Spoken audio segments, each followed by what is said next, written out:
بسم اللہ الرحمن الرحیم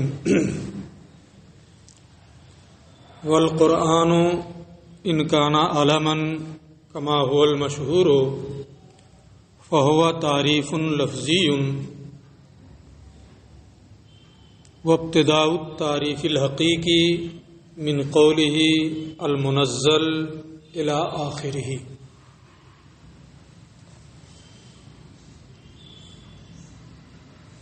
ماتن کے قول امل کتاب کے تعلق سے ملا احمد جیون نے گفتگو مکمل کر لی تھی۔ اس کے بعد تعریف میں انہوں نے کہا فل قرآن، یہاں سے تعریف شروع کر رہے ہیں۔ المنزل علی الرسول المکتوب فی المصاحف المنقول عنہ نقلا متواترا بلا شبہ۔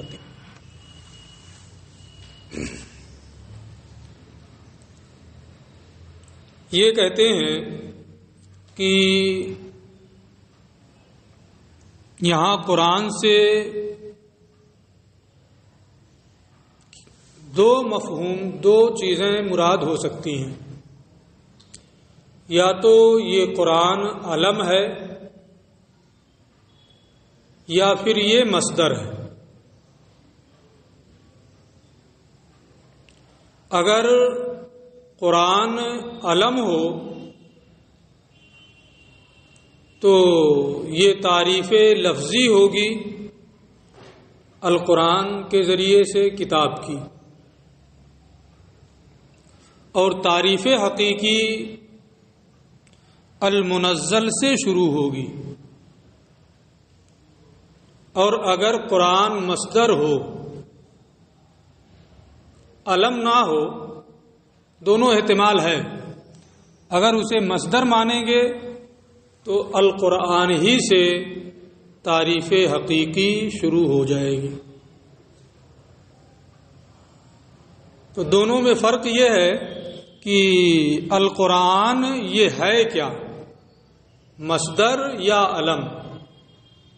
اگر مصدر ہے تو وہیں القرآن ہی سے تعریف حقیقی کی ابتدا ہے، اور اگر علم ہے تو تعریف حقیقی کی ابتدا کہاں سے ہے؟ المنزل سے۔ تعریف حقیقی معانی مخزونہ کو ممتاز کرنے کے لیے ہوتی ہے، یعنی کسی غیر معروف لفظ کو سامع کے نزدیک جو لفظ زیادہ مشہور ہے اس سے واضح کر دینا۔ جیسے غضنفر کہا، پھر اس کی وضاحت اسد کے ذریعے کر دی، تو اسد یہ زیادہ مشہور اور معروف ہے، تو غضنفر کے بارے میں کوئی پوچھے تو یہ کہہ دیں کہ اسد ہے، یہ کیا ہے؟ تعریف لفظی۔ یہ تعریف لفظی ہے۔ اور صورت غیر حاصلہ کی تحصیل کے لیے ہو تعریف تو وہ تعریف حقیقی ہے، جس کی 4 قسمیں حد تام، حد ناقص، رسم تام، رسم ناقص آپ پڑھ چکے ہیں۔ تو قرآن اگر یہ علم ہو، جیسا کہ اصولیین کے نزدیک یہ مسلم ہے کہ کتاب کا نام کیا ہے؟ قرآن، تو اگر اسی کو انہوں نے کہا ہے والقرآن ان کان علما، قرآن اگر علم ہو کما هو المشہور ہو، جیسا کہ یہی مشہور ہے اصول فقہ اصولین کی اصطلاح میں، فہو تعریف لفظی، تو یہ تعریف لفظی ہے القرآن، کیونکہ کتاب کے مقابلے میں قرآن زیادہ مشہور ہے، تو یہ تعریف لفظی ہوگی۔ وہ ابتداء التعریف الحقیقی، اور تعریف حقیقی کی ابتدا المنزل سے ہے۔ تعریف حقیقی جو ہوتی ہے وہ جنس و فصل سے مرکب ہوتی ہے. تعریف حقیقی جنس و فصل سے مرکب ہوتی ہے.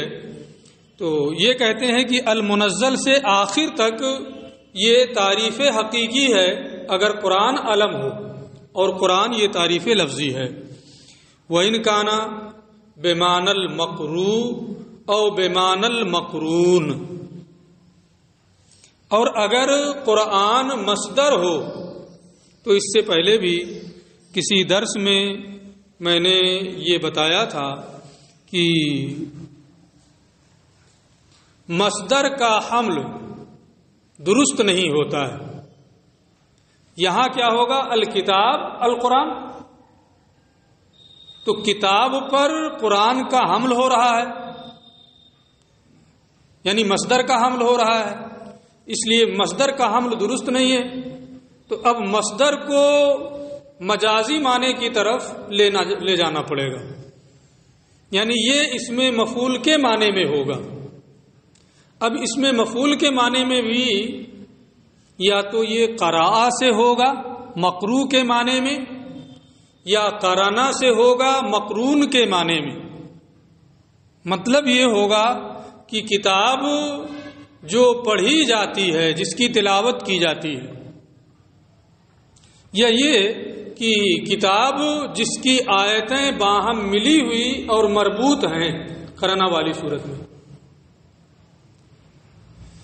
تو اگر قرآن یہ مصدر ہو، وَإِنْ كَانَ بِمَعْنَى الْمَقْرُوءِ، وہی یہاں وہ چیز مختصر کر دے رہے ہیں کہ یہ مصدر ہے اور مصدر کا حمل یہاں درست نہیں ہوگا کتاب پر، اس لیے اس مصدر کو اس میں مفعول کے معنی میں لیں گے تو یا تو یہ مقروء کے معنی میں ہوگا قراء سے، اور مطلب یہ ہوگا کہ اس کی تلاوت کی جاتی ہے، او بمعنی المقرون، یا قرانا یا قرونوں سے مقرون کے معنی میں ہوگا، جس کا مطلب یہ ہوگا کہ جس کی آیتیں باہم مربوط ہیں، ملی ہوئی. فہو جنس لہ، تو اگر یہ مقروء یا مقرون کے معنی میں ہو قرآن تو قرآن ہی جنس ہے، یعنی قرآن ہی سے تعریف حقیقی کی ابتدا ہو جائے گی. ہر تعریف کے لیے جو تعریف حقیقی ہوتی ہے اس جنس و فصل سے مرکب ہوتی ہے، تو یہ قرآن کیا ہوگا؟ جنس ہے جو ہر پڑھی جانے والی کتاب کو شامل ہے. وما بعدہ، اور قرآن کے بعد جو انہوں نے ذکر کیا، المنزل علی الرسول، جو رسول پر نازل کیا گیا ہے، یہ فصل ہے، یعنی فصل جو معرف کو اس کے ماسوا سے ممتاز کر دے. تو جنس سے تو ممتاز نہیں ہے کتاب، لیکن فصل کے ذریعے سے وہ ممتاز ہو جائے گا. اسی کو یہ کہہ رہے ہیں کہ قرآن کے بعد جو چیزیں انہوں نے ذکر کی ہیں، منزل، مکتوب اور منقول، یہ سب کے سب کیا ہیں؟ فصل ہیں، ان کے ذریعے سے کتاب کو ممتاز ہے. فالمنزل، منزل احتراز عن الکتب الغیر السماویہ، منزل کہہ کر کے انہوں نے کتب غیر سماویہ سے احتراز کیا ہے. اب وہ خارج، کتب غیر سماویہ کیا ہیں؟ خارج ہو گئی. وقولہ علی الرسول، پھر یہ کہا کہ المنزل علی الرسول، تو علی الرسول کہہ کر کے احتراز عن باقی الکتب السماویہ، یہ دوسری آسمانی کتابیں مثلا توریت، انجیل، زبور، ان سے اعتراض ہے، کیونکہ وہ نبی آخر الزماں پر نازل نہیں ہوئی ہیں. اب پھر یہ منزل اور منزل پر گفتگو کر رہے ہیں جو میں نے کل آپ کے سامنے بتائی تھی. والمنزل یجوز ان یقرأ بالتخفیف، منزل کو تخفیف کے ساتھ پڑھنا بھی جائز ہے. المنزل دفعتن واحدتن، یعنی جو یکبارگی اتارا گیا ہے، جو یکبارگی اتارا گیا ہے. تو قرآن کی یہ بھی صفت ہے کہ رسول پر یکبارگی اتارا گیا، یا لوح محفوظ سے سمائے دنیا پر یک بارگی اتارا گیا، اس لیے اسے تخفیف کے ساتھ منزل پڑھنا بھی جائز ہے۔ المنزل دفعۃ واحدۃ، یعنی جو یک بارگی اتارا گیا ہے، لأن القرآن نزل دفعۃ واحدۃ من اللوح المحفوظ الی السماء الدنیا اولا، کیونکہ قرآن یک بارگی لوح محفوظ سے سمائے دنیا پر نازل کیا گیا، اس لیے اسے منزل پڑھنا بھی درست ہے۔ ثم نزل نجما نجما وآیتا آیتا بحسب المصالح والحوائج الیہ علیہ السلام، پھر تھوڑا تھوڑا چند آیت کی مقدار میں مصالح اور ضروریات کے مطابق نبی کریم صلی اللہ تعالی علیہ وسلم پر نازل ہوا، یعنی دفعتاً واحدتاً ایک بار کی سمائے دنیا پر لوح محفوظ سے نازل ہو گیا، پھر وہاں سے بقدر ضرورت 23 سال کی مدت میں نبی کریم صلی اللہ علیہ وسلم پر نازل ہوتا رہا۔ تو اب یہ منزل پڑھنے کی وجہ ہو گئی، اور لأنہ کانا ینزل علیہ السلام دفعۃ واحدۃ فی کل شہر رمضان جملۃ، یا اس لیے کہ قرآن ہر رمضان میں یک بارگی پورے کا پورا رسول پر نازل ہوتا تھا، یعنی رمضان میں پورا ایک ساتھ نازل ہو جاتا تھا، لیکن امت کے لیے جبریل مواقع، حوائج اور مصالح کے پیش نظر تھوڑا تھوڑا سال بھر لاتے رہتے تھے۔ پورا قرآن آپ پر نازل ہوتا تھا رمضان میں، بلکہ اخیر دور میں تو 2 مرتبہ یا 1 مرتبہ جبریل کے ساتھ آپ نے رمضان میں اس کا دور بھی کیا۔ تو ایک تو وہ کہ لوح محفوظ سے سمائے دنیا پر ایک بار کی نازل ہوا اس لیے منزل پڑھ سکتے ہیں، یا یہ کہ رمضان میں پورے کا پورا رسول کریم صلی اللہ علیہ وسلم پر یک بارگی نازل ہوتا تھا، اس لیے بھی منزل پڑھ سکتے ہیں۔ ٹھیک ہے۔ وَيَجُوزُ أَن يَقْرَأَ بِالتَّشْدِيد، اور تشدید کے ساتھ پڑھنا بھی جائز ہے، یعنی المنزل۔ کیوں؟ اس لیے کہ لأن نزولہ فی الواقع، کیونکہ قرآن کا نزول حقیقت میں کانا بدفعات مختلفۃ فی مدت النبوت، زمانے نبوت میں مختلف دفعات اور متعدد مرتبہ میں نبی کریم صلی اللہ علیہ وسلم پر قرآن کا نزول ہوا، یعنی 23 سال میں تھوڑا تھوڑا کر کے نزول ہوا ہے۔ تو حقیقت میں تو تنزیل کا معنی صادق آ رہا ہے، تفعیل کا معنی تھوڑا تھوڑا کر کے نازل ہونا، اس لیے اسے منزل بھی پڑھ سکتے ہیں۔ بات پوری ہو گئی۔ المنزل علی الرسول یا المنزل علی الرسول، یہ کیا نام ہے، فصل ہے، اور اس سے کس چیز سے اعتراض ہے اس کو انہوں نے واضح کر دیا۔ دوسری فصل، المکتوب فی المصاحف، جو مصاحف میں ثابت شدہ ہے، جو مصاحف میں ثابت شدہ ہے، صفت ثانیۃ للقرآن، یہ قرآن کی دوسری صفت ہے، وہ جنس ہے، یہ قرآن کی دوسری صفت، دوسری فصل ہے۔ ومعنی المکتوب، یہاں مکتوب کا معنی مثبت ہے، اسی اعتبار سے میں نے ترجمہ کیا ہے جو مصاحف میں ثابت شدہ ہے، کیونکہ مکتوب الفاظ مکتوب ہوتے ہیں، معانی مکتوب ہوتے ہیں نہیں، نقوش بنائے جاتے ہیں۔ کچھ بھی آپ لکھتے ہیں تو ایک نقش بنتا چلا جا رہا، معانی یہ مکتوب نہیں ہوتے، کیونکہ وہ تو دل میں رہتے ہیں، ذہن میں رہتے ہیں۔ الفاظ یہ زبان ہے، زبان کہاں مکتوب ہوتی ہے نا؟ تو جو مکتوب ہیں وہ کیا ہے؟ نقوش ہیں. تو انہوں نے جو یہ کہا ہے المکتوب فی المصاحف، جو مصاحف میں مکتوب ہیں یہ مکتوب مثبت کے معنی میں ہے. یہ مکتوب کس کے معنی میں ہے؟ مثبت کے معنی میں. جو مصاحف میں ثابت شدہ ہیں. پھر مکتوب کیوں کہا؟ اس لیے کہ نقوش جو مکتوب ہوتے ہیں ان کی بلا واسطہ لفظ پر دلالت ہوتی ہے. نقوش کی لفظ پر آپ نے لکھ دیا نا، یہ ایسے لکھا، کچھ بھی لکھ دیا، المکتوب ہی نقش بنا دیا.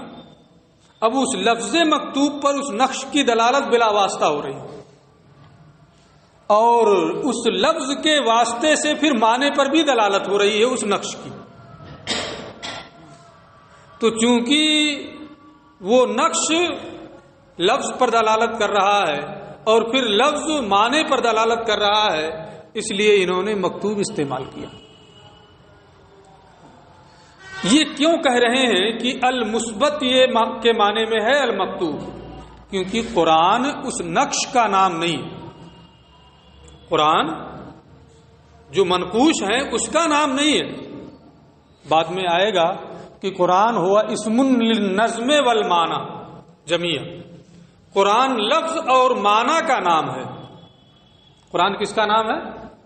لفظ اور معنی کا نام قرآن ہے، اس نقش کا نام قرآن نہیں ہے. اور لفظ اور معنی یہ تو مکتوب ہوتے نہیں ہیں. مکتوب کیا ہے؟ نقوش. اس لیے جب قرآن نظم اور معنی کا نام ہے اور وہ مکتوب ہی نہیں ہے، مکتوب نقوش ہیں، تو انہوں نے اسی بنیاد پر یہ کہا کہ یہ مکتوب مثبت کے معنی میں ہے. مثبت لفظ بھی ہے، ثابت شدہ وہاں لفظ بھی ہے اور معنی بھی ہے. معنی المکتوب المثبت، مکتوب کا معنی کیا ہے؟ المثبت، یعنی جو مصاحف میں ثابت شدہ ہیں. کیوں اسے مثبت کے معنی میں لے رہے ہیں؟ لأن المکتوبہ فی الحقیقت هو النقوش دون اللفظ والمعنی، کیونکہ مکتوب حقیقت میں تو نقوش ہے، لفظ اور معنی مکتوب نہیں ہے. اور قرآن لفظ اور معنی کا نام ہے. وَإِنَّمَا هُمَا مُثْبَتَانِ فِي الْمَصَاحِفِ، ہاں لفظ اور معنی مصاحف میں ثابت شدہ ہیں. فاللفظ مثبت حقیقتاً، اور لفظ حقیقتاً مثبت ہے کیونکہ وہ نقش بلا واسطہ لفظ پر دلالت کر رہا ہے، اس لیے لفظ یہ حقیقتاً مثبت ہوگا. والمعنی مثبت تقدیراً، اور معنی تقدیراً مثبت ہے کیونکہ نقش بالواسطہ معنی پر دلالت کر رہا ہے. لفظ پر تو بلا واسطہ دلالت ہو رہی ہے، اس لیے وہ حقیقت میں مثبت ہوا، اور معنی پر لفظ کے واسطے سے وہ نقش دلالت کر رہا ہے، اس لیے نا تقدیراً معنی بھی وہاں مثبت ہے. یہ مکتوب مثبت کے معنی میں ہے. اتنی بات سمجھ میں آ گئی؟ کیوں ہے یہ بھی سمجھ میں آ گیا، کیونکہ قرآن نظم و معنی کا نام ہے اور مکتوب نقش ہے، نظم و معنی نہیں ہے. اس لیے اس مکتوب کو مثبت کے معنی میں لینا ہوگا. اب پھر اس کے بعد یہ کہہ رہے ہیں مصاحف پر. واللام فی المصاحف للجنس، المکتوب فی المصاحف، یہ میں سمجھتا ہوں کہ یہاں ان سب تفصیلات کی کوئی خاص ضرورت نہیں ہے. مصاحف یہ جمع ہے مصحف کی، سیدھے سیدھے یہاں بات یہ ہے کہ جو مصاحف سبعہ میں مکتوب ہیں مثبت ہیں. قرأت متواترہ جو ہیں نا اس میں جو مکتوب ہے نا، اس میں جو مثبت ہے. قرأت آپ پڑھ ہی چکے ہیں، بلکہ فارغ بھی ہو چکے ہیں ہے نا. تو قرائے سبا جو مشہور و معروف ہیں نا، نافع مدنی، کثیر مکی، ابو عمرو بصری، عامر دمشقی، عاصم کوفی، حمزہ کوفی، کسئی کوفی، یہ سب ان کے مصاحف میں. تو یہاں المصاحف میں جو الف لام ہے یہ اس کے بارے میں کہتے ہیں کہ یا تو یہ جنس کے لیے ہوگا یا عہد کے لیے ہوگا، عہد خارجی کے لیے. اگر جنس کے لیے ہو تو جو مصاحف میں مثبت ہیں، جنس مصحف، ماہیت مصحف، تو یہ عام ہو جائے گا قرآن اور غیر قرآن سب کو. تو حالانکہ یہاں قرآن کے بارے میں بتانا ہے. یہ کہتے ہیں واللام فی المصاحف للجنس، مصاحف میں جو لام ہے وہ جنس کے لیے ہے. ولا یضر تعمیمہ، اب رہا یہ کہ یہ عام ہو جا رہا ہے جنس کے معنی میں لینے کی صورت میں، تو یہ کہتے ہیں اس کا عام ہونا کوئی ضرر نہیں دے گا. کیوں نہیں ضرر دے گا؟ ولا یضر تعمیمہ لغیر القرآن، غیر قرآن کے لیے اس کا عام ہو جانا کوئی ضرر نہیں دے گا. لأن القید الاخیر یخرجہ، اس لیے کہ غیر قرآن کو جو آخری فصل ہے المنقول عنہ نقلا متواترا، وہ اس کو خارج، غیر قرآن کو خارج کر دے گا. تو المصاحف میں الف لام جنس کے لیے ہے. رہا یہ کہ یہ قرآن اور غیر قرآن سب کو عام ہو جا رہا ہے، تو یہ بتا رہے ہیں کہ اگر اس فصل سے غیر قرآن خارج نہ بھی ہو تو کوئی پریشانی نہیں، کیونکہ فصل اخیر سے غیر قرآن خارج ہو جائے گا اور کتاب پورے طور پر دوسرے تمام کتب سے ممتاز ہو جائے گی، ہے نا. یہ تو عہد خارجی کی صورت میں وضاحت ہوئی.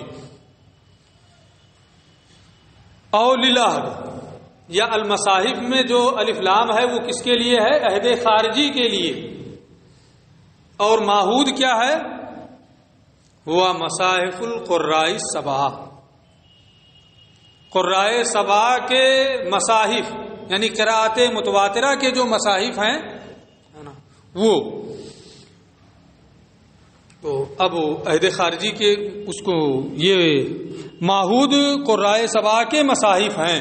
یہاں یہ ہوگا کہ قراء سبعہ کے مصاحف کا ذکر تو آیا نہیں ہے، وہ معہود کیسے ہو گئے؟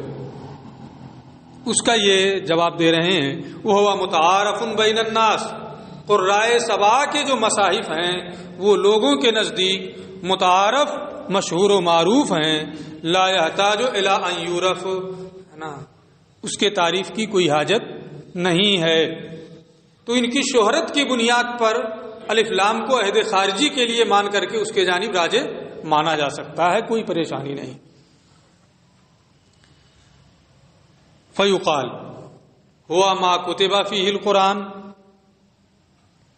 کہ اب اگر یہ ہو کہ الف لام یہ عہد کے لیے ہے اور معہود قرآن ہے، معہود قرآن ہے، تو قرآن کے بارے میں جب پوچھیں گے تو کیا جواب دیں گے؟ ما کتب فیہ المصحف، ما کتب فیہ المصحف، جس میں مصحف لکھا گیا. اور جب مصحف کے بارے میں پوچھیں گے تب کیا کہیں گے؟ کہ قرآن. تو ایسے پوچھتے رہیے قرآن کیا ہے، ما کتب فیہ المصحف، مصحف کیا ہے، قرآن ہے، دور ہے کہ نہیں. اگر تعریف کریں گے آپ تو دور لازم آئے گا. یہ اسی سے بچنے کے لیے کہہ رہے ہیں کہ تعریف کی کوئی ضرورت نہیں، کیونکہ یہ بہت ہی مشہور و معروف ہے اور شہرت کی بنیاد پر اس کے تعریف کی کوئی ضرورت نہیں ہے کہ آپ دور میں پڑھ جائیں. سب جانتے ہیں، تعریف کی کوئی حاجت نہیں ہے، دور میں پڑھنے کی ضرورت نہیں. وہ متعارف بین الناس، اور یہ لوگوں کے درمیان مشہور و معروف ہے.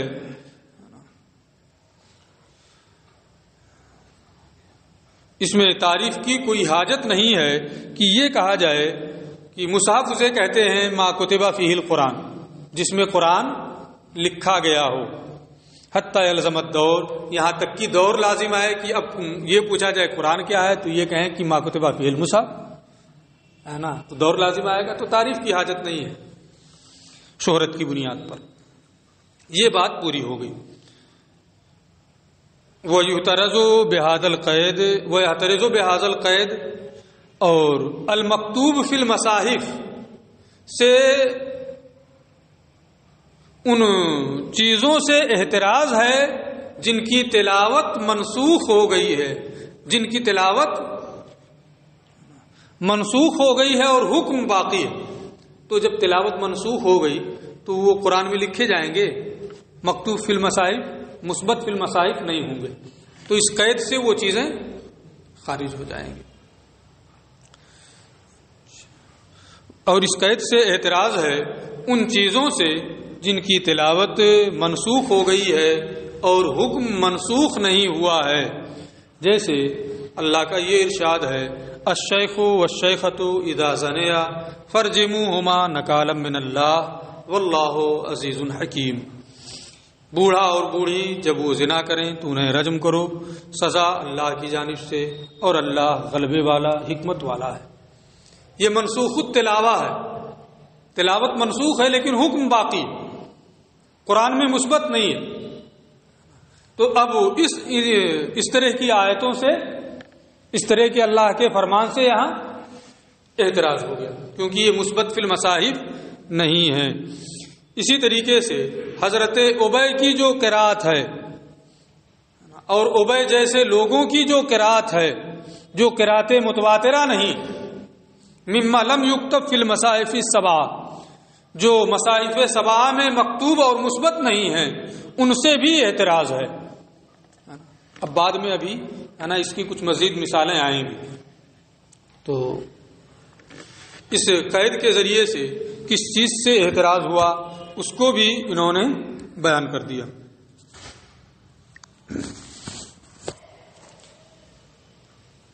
تیسری چیز، المنقول عنہ نقلا متواترا بلا شبہۃ، جو نبی کریم صلی اللہ تعالی علیہ وسلم سے تواتر کے ساتھ بغیر شبہ کے منقول ہے.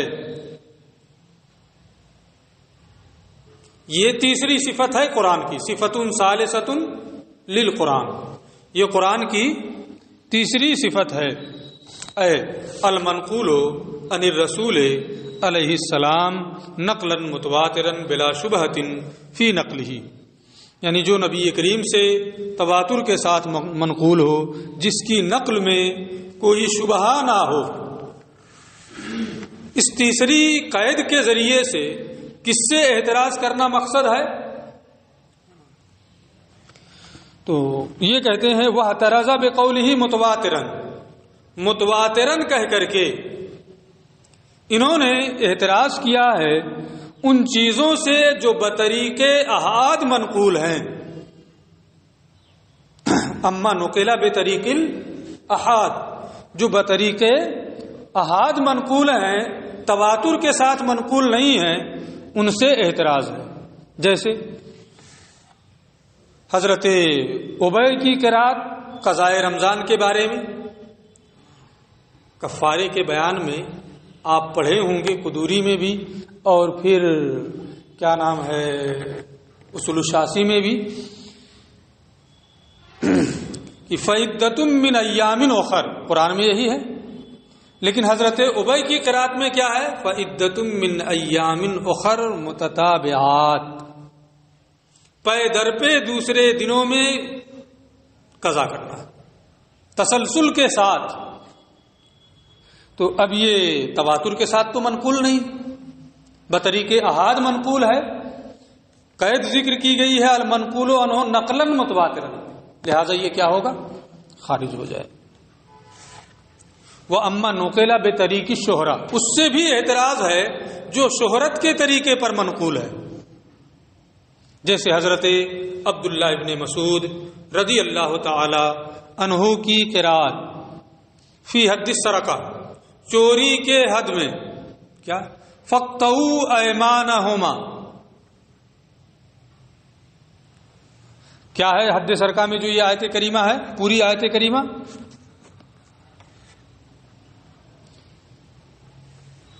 آیت کریمہ کیا ہے؟ فَاقْطَعُوا أَيْدِيَهُمَا، ان کے ہاتھ کاٹو. اور یہاں کیا ہے؟ فَاقْطَعُوا أَيْمَانَهُمَا. یہ قراتیں مشہورہ ہے حضرت عبداللہ ابن مسعود رضی اللہ تعالیٰ عنہ سے. تو وہ قراتیں جو بطریق احاد منقول ہیں یا وہ جو بطریق شہرت منقول ہیں ان سب سے نقلاً متواتراً کہہ کر کے احتراز کیا گیا ہے۔ اور کفارہ یمین میں ہے فصیام ثلاثت ایام متتابعات، کفارہ یمین میں بھی